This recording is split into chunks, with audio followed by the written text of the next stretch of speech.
আমার স্নেহের ছাত্রীরা, আজকে আমরা পড়ব প্রাণীকলা। প্রাণীকলা কি? প্রাণীকলা হলো প্রাণীদেহে উপস্থিত কোষগুচ্ছ যখন একই রকমের আকৃতির কোষগুচ্ছ যখন একটি নির্দিষ্ট কাজ করছে তখন তাকে বলা হচ্ছে প্রাণীকলা। প্রাণীকলা কয় প্রকারের ও কি কি? প্রাণীকলা 4 রকমের: আবরণী কলা, যোগকলা, পেশিকলা এবং স্নায়ুকলা। আমাদের সিলেবাসে রয়েছে এই কলাগুলির কোথায় অবস্থান করছে, এদের গঠনগত বৈশিষ্ট্য এবং কাজ। আমরা সেরকমভাবে আলোচনাটা করছি। প্রথমেই চলে আসছি আমরা আবরণী কলাতে। আবরণী কলা যে কলা প্রাণীদের ত্বক এবং বিভিন্ন অঙ্গ এবং তন্ত্রের মুক্ত তলে আবরণ সৃষ্টি করে তাকে বলা হচ্ছে আবরণী কলা। অর্থাৎ এটার আবরণ সৃষ্টি করবে, নামটা দিয়ে বুঝতে পারছি, সেই জন্য আবরণী কলা বা এপিথেলিয়াল টিস্যু। তাহলে এই কলা কোথায় অবস্থান করবে? ত্বক এবং বিভিন্ন অঙ্গ এবং তন্ত্রের মুক্ত তলগুলোতে অবস্থান করছে। এবং এবারে চলে আসছে এই কলার কি গঠনগত বৈশিষ্ট্য, এর কী বৈশিষ্ট্য রয়েছে, এই কোষগুলোর কী বৈশিষ্ট্য রয়েছে। প্রথম কথা, আমরা সবাই দেখতে পাচ্ছি যে আমি একটা পিঙ্ক রঙের একটা লেয়ার এঁকেছি। এটাকে বলা হচ্ছে ভিত্তি পর্দা। এই ভিত্তি পর্দাটা থাকছে আবরণী কলাতে। এটা মিউকোপলিস্যাকারাইড দিয়ে তৈরি হচ্ছে এবং এটার উপরে কোষগুলো এক বা বহু স্তরে সজ্জিত থাকতে পারে। সেই অনুযায়ী একে সরল আবরণী কলা বা জটিল আবরণী কলা এই দুই ভাগে ভাগ করা যায়। আবরণী কলা বিভিন্ন রকমের হয়। আমরা এখানে কোষগুলো দেখতে পাচ্ছি ঘনকাকার, ঘনকের মতন আকৃতি এক একটা কোষ, সেই জন্য এটাকে ঘনকাকার আবরণী কলা বলা হয়। এখানে কোষগুলো বেশ কিছুটা উচ্চতা বেশি হয়ে গেছে, এটাকে বলা হচ্ছে স্তম্ভাকার। এরকমভাবে চ্যাপ্টা হলে তাকে আয়সাকার, গ্রন্থিময় হতে গেলে তাকে গ্রন্থিযুক্ত আবরণী কলা বলছে। এরকম বিভিন্ন, অর্থাৎ গ্রন্থিযুক্ত বা গ্ল্যান্ডুলার এপিথেলিয়াম টিস্যু, এরকমের বিভিন্ন রকমের আবরণী কলা হয়। আবরণী কলা তাহলে আমরা দেখতে পেলাম একটা বৈশিষ্ট্য যে ভিত্তি পর্দা থাকছে। ভিত্তি পর্দার উপর কোষগুলো কিন্তু পাশাপাশি অবস্থান করছে, অর্থাৎ একটা কোষের সঙ্গে আরেকটা কোষের মধ্যে খুব একটা বিশেষ গ্যাপ নেই, পাশাপাশি অবস্থান করছে। মানে আন্তঃকোষীয় স্থানটা থাকছে না, বা থাকলেও খুব কম পরিমাণে থাকে। এই কোষগুলো যদি কোনো কারণে নষ্ট হয়ে যায় তখন মাইটোসিস বিভাজন দ্বারা কিন্তু আবার এরা তৈরি হতে পারে। মাইটোসিস বিভাজনটা কি? মাইটোসিস বিভাজনটা হলো যখন ধরো এই কোষটার আকৃতি সেম আকৃতি বিশিষ্ট, ক্রোমোজোম সংখ্যা বিশিষ্ট, যখন একটি কোষ থেকে দুটি কোষ সৃষ্টি হয় তখন সেটাকে বলা হলো মাইটোসিস বিভাজন। এবারে তাহলে আমরা কী তাহলে বৈশিষ্ট্য দেখতে পেলাম? ভিত্তিপর্দা থাকে, কোষগুলো ঘন সন্নিবিশিষ্ট, আন্তঃকোষীয় পদার্থের পরিমাণটা খুব কম থাকে, এই কোষগুলোর মধ্যে কিন্তু রক্তবাহ থাকছে না, আর এরা ভ্রূণের একটোডার্ম, মেসোডার্ম এবং এন্ডোডার্ম এই 3টে স্তর থেকেই তৈরি হয়, 3টে জৈবিক স্তর থেকেই তৈরি হচ্ছে। একটোডার্ম, এন্ডোডার্ম কি? এরা হলো যখন এমব্রায়োটা গঠিত হচ্ছে, এমব্রায়ো তৈরি হচ্ছে, তখন 3টে লেয়ার থাকে। একদম বাইরের লেয়ারটাকে বলা হচ্ছে একটোডার্ম, মধ্যেরটাকে বলা হচ্ছে মেসোডার্ম এবং ভেতরেরটাকে বলা হচ্ছে এন্ডোডার্ম। এবারে আমরা চলে আসছি তাহলে আবরণী কলার কি কাজ। আবরণী কলা যেটা প্রথম যে কাজটা করছে, যে এটা আবরণ সৃষ্টি করছে বিভিন্ন অঙ্গ এবং তন্ত্র, ত্বক এইসবে। তাহলে প্রধান কাজ হচ্ছে কিন্তু রক্ষা করছে, অর্থাৎ যে কলাকে ঢেকে রাখছে তাকে আর্দ্রতা এবং শুষ্কতার হাত থেকে রক্ষা করছে, জীবাণুর প্রবেশে বাধা দিচ্ছে, বিভিন্ন রাসায়নিক পদার্থের ক্ষতিকারক প্রভাব থেকে রক্ষা করছে। তারপরে চলে আসছে আমরা ক্ষরণ। কি করে ক্ষরণ করছে? আমরা যে বললাম গ্ল্যান্ডিউলার এপিথেলিয়াল যে কলা রয়েছে সেখান থেকে কি হচ্ছে, বিভিন্ন পদার্থ উৎপন্ন হয়, যেমন মিউকাস, হরমোন, মিউসিন, উৎসেচক, গ্যাস্ট্রিক জুস। তাহলে ক্ষরণেও সাহায্য করছে। শোষণ, অন্ত্র রয়েছে, অন্ত্রের মধ্যে যে এপিথেলিয়াল কলা রয়েছে সেটা খাদ্যের সারাংশ, অর্থাৎ পাচিত খাদ্যটা, জল ইত্যাদি শোষণ করে। রেচনে কিভাবে সাহায্য করে? আমাদের যে বৃক্কীয় যে নালিকা রয়েছে সেখানকার এপিথেলিয়াল কলাগুলো নির্দিষ্ট নির্বাচিত কিছু অংশগুলো পুনঃশোষণ করে, আবার দূষিত পদার্থটাকে কিন্তু বের করে দিচ্ছে। তারপরে চলে আসছে দেখো গ্যাসীয় আদান প্রদান। গ্যাসীয় আদান প্রদানে কী করছে? আমরা জানি যে আমাদের ফুসফুসের মধ্যে অ্যালভিওলাই রয়েছে। সেই অ্যালভিওলাইয়ের যে এপিথেলিয়াল যে কলাটা রয়েছে সেখানকার কোষগুলো কিন্তু গ্যাসীয় আদান প্রদানে অংশগ্রহণ করে। তাহলে এই গেল হচ্ছে আমাদের আবরণী কলা। এবারে চলে আসছি আমরা যোগ কলাতে। যোগ কলা বা কানেকটিভ টিস্যু। যোগ কলা বা কানেকটিভ টিস্যু নামটা দিয়ে আমরা দেখো বুঝতে পারছি যে এটা যোগ সাধন করবে। কাদের মধ্যে যোগ সাধন করবে?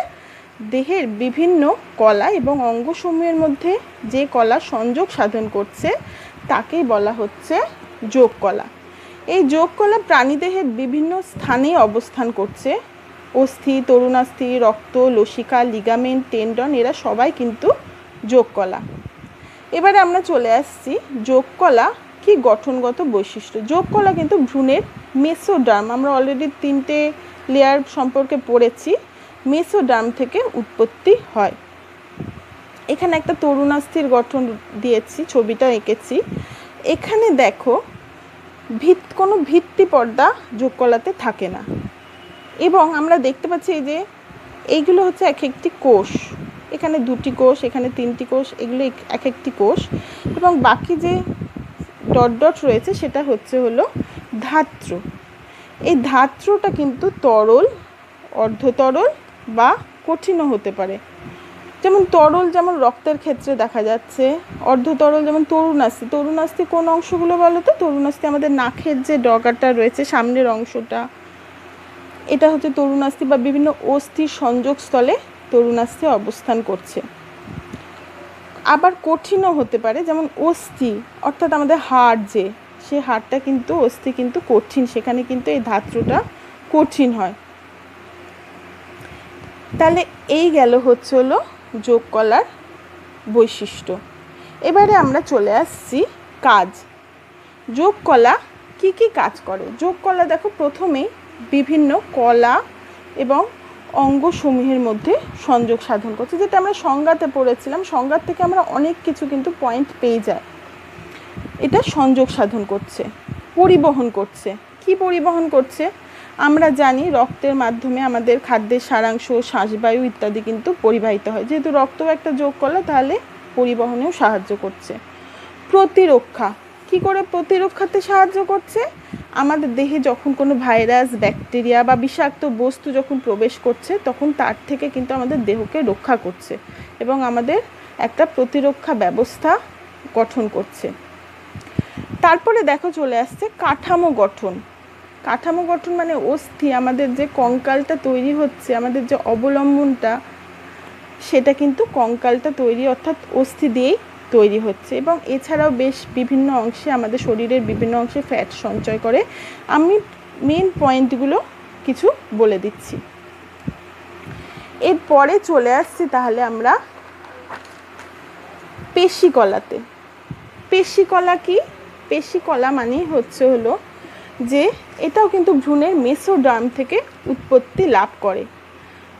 ভ্রূণের মেসোডার্ম থেকে উৎপত্তি লাভ করেছে যে সূক্ষ্ম, সরু, লম্বা, মায়োফাইব্রিল যুক্ত পেশি কোষ দিয়ে গঠিত হচ্ছে, এবং সংকোচনশীল কলাকে বলা হচ্ছে পেশিকলা। এই পেশিকলা কোথায় থাকছে? পেশিকলা অস্থির সঙ্গে থাকছে, হৃৎপিণ্ডে থাকছে। আমাদের শরীরের ভেতরে যে বিভিন্ন রকমের যন্ত্রগুলো রয়েছে, অঙ্গগুলো রয়েছে, সেইগুলোর মধ্যেও কিন্তু পেশিকলা অবস্থান করছে। এবারে পেশিকলার কি গঠনগত বৈশিষ্ট্য দেখতে পাওয়া যায়? প্রথমেই হলো পেশিকলাটা কি কোষ দিয়ে গঠিত? পেশি কোষ দিয়ে গঠিত হচ্ছে। পেশি কোষের মধ্যে কিন্তু আমরা দেখো পেশি কোষটা দেখতে একটু লম্বাটে হচ্ছে, দেখো, সেই জন্য এটাকে অনেক সময় তন্তুও বলা হয়। এখানে কোনো কোষে এক বা একাধিক নিউক্লিয়াস থাকছে। এরা সাধারণত সমান্তরালভাবে, একটা কোষ পরস্পর সমান্তরালভাবে অবস্থান করে। আমি এখানে 2 রকমের পেশি এঁকেছি, ঐচ্ছিক পেশি, অনৈচ্ছিক পেশি, এছাড়া হৃৎপেশিও হয়।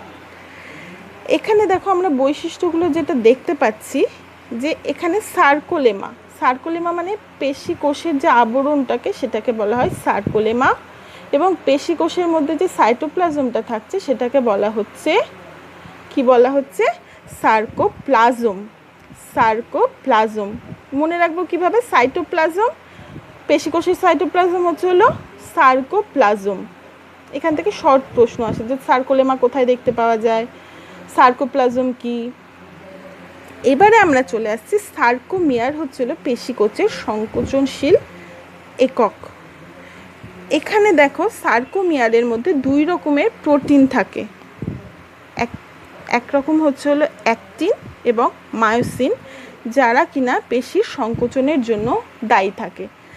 এই পেশির সংকোচনের জন্যই কিন্তু আমরা নাড়াচাড়া, আমি যেই কথা বলছি, ধরো আমার চোয়ালটা তো নড়ছে, জিভটা তো নড়ছে, এখানেও কিন্তু পেশি কাজ করছে। এবারে চলে আসছি এরা কোথা থেকে উৎপত্তি লাভ করে, এরা কিন্তু ভ্রূণের মেসোডার্ম থেকে উৎপত্তি লাভ করছে। কাজ চলে আসছে এবারে, এরা দেহের আকৃতি প্রদান করতে, অর্থাৎ আকৃতি প্রদান কি করে করছে, অস্থি তো থাকছে, অস্থির বাইরে যে একটা আবরণ অস্থির সঙ্গে যুক্ত থাকে পেশি, সেই একটা তাহলে দেহের এইভাবে আকৃতি প্রদান করছে।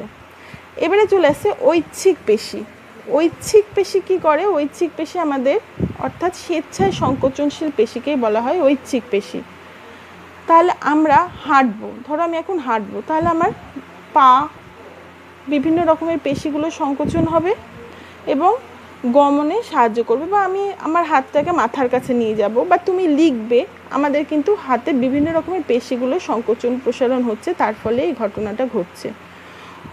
অনৈচ্ছিক পেশি আমাদের কি করছে, দেহের অভ্যন্তরস্থ বিভিন্ন অঙ্গগুলোর কিন্তু সঞ্চালন করছে। আমরা ভাবছি দেহের বাইরে বুঝি পেশিগুলো আছে, সেইগুলো সংকোচনটা আমরা বুঝতে পারলাম, হাঁটতে পারছি, কিন্তু এছাড়াও কিন্তু আমাদের দেহের ভেতরে, যেমন ধরো আমার খাদ্যটা গিলে নিলাম, গ্রাসনালীর মধ্যেও কিন্তু পেশি রয়েছে, পাকস্থলীর মধ্যেও পেশি রয়েছে, তাহলে সেইটা কি করছে, আমাদের সঞ্চালন করছে, খাদ্য সঞ্চালন করছে। এরকম বিভিন্ন রকমের শ্বাসবায়ু তখন গ্রহণে বর্জনের সময় সাহায্য করছে। এরকম বিভিন্ন পেশি আমাদের বিভিন্ন অঙ্গের ভেতরের অঙ্গগুলো সঞ্চালনে সাহায্য করছে। হৃৎপেশি কোথায় থাকে, হৃৎপেশি আমাদের হৃৎপিণ্ডে থাকে। এটা ক্রমাগত সংকোচন এবং প্রসারণের মাধ্যমে আমরা জানি কি করে, রক্ত গোটা শরীরে রক্তবাহের মধ্যে দিয়ে রক্তটা প্রবাহিত হয়।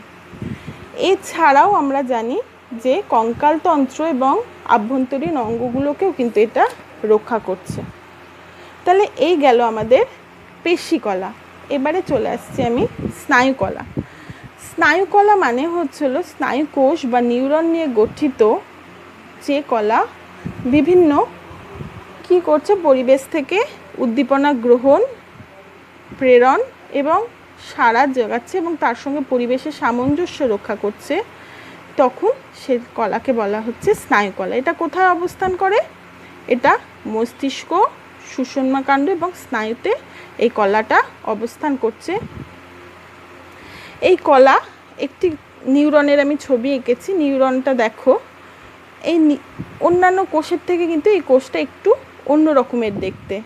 এই কোষের মধ্যে দেখো আমরা দেখতে পাচ্ছি এখানে কোষ দেহ, এই যে এখানে এটা কোষ দেহ, এই কোষ দেহের মধ্যে নিউক্লিয়াস থাকছে এবং বিভিন্ন রকমের মাইটোকন্ড্রিয়া, অন্যান্য বিভিন্ন রকমের অঙ্গাণু থাকে যা প্রাণী কোষে থাকে। কেবলমাত্র এখানে যে সেন্ট্রোজোমটা থাকে সেই সেন্ট্রোজোমটা কিন্তু অনুন্নত এবং নিষ্ক্রিয়, যার জন্য আমরা জানি সেন্ট্রোজোমের কাজ হচ্ছে হলো কোষ বিভাজনে, প্রাণী কোষ বিভাজনে সাহায্য করা।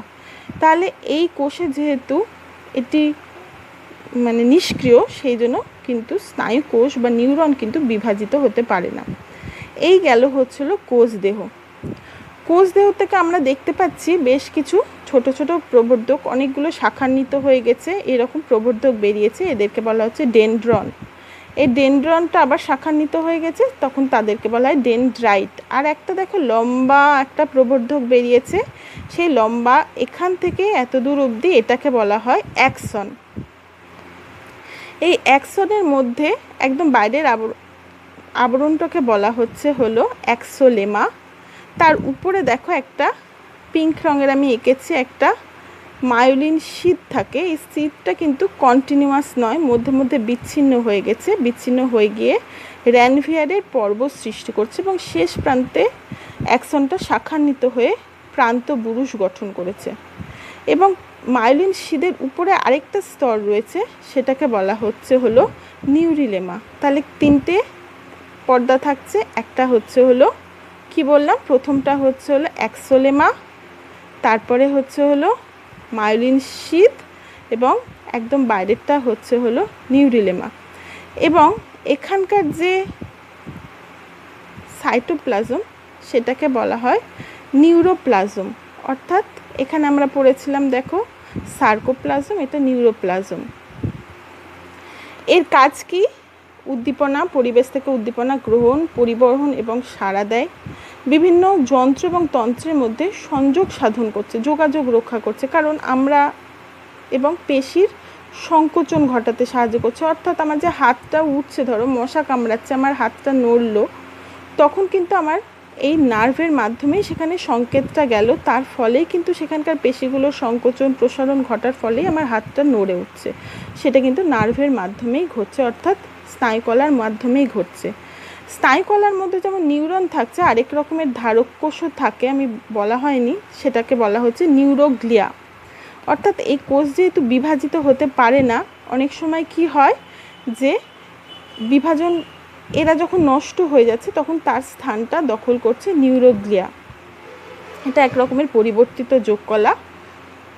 এখান থেকে এবারে চলে আসছি আমরা, এখান থেকে কি ধরনের প্রশ্ন আসে।